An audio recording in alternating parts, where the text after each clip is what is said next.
মহিলাদের লক্ষ্মী ভাণ্ডারের টাকা ঘুরপথে চলে যাচ্ছে প্রতারকদের হাতে।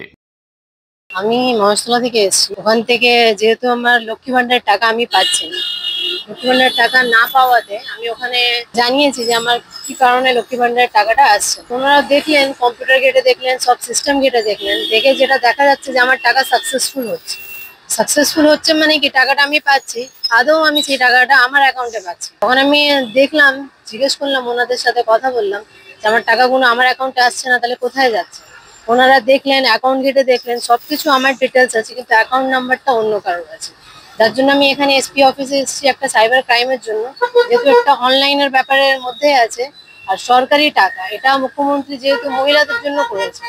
আমাদের টাকা আমরা নিজেরা না পেয়ে গত 2-3 বছর টাকাটা পাচ্ছি, বারে বারে জমা দিচ্ছি, কমপ্লেন দিচ্ছি, একই রকম ব্যাপার উঠে আসছে যে আপনাদের টাকা তো আপনারা পাচ্ছেন, যেহেতু পাচ্ছি কিন্তু কোথায়, কোনো স্টেটমেন্টই নেই কেন।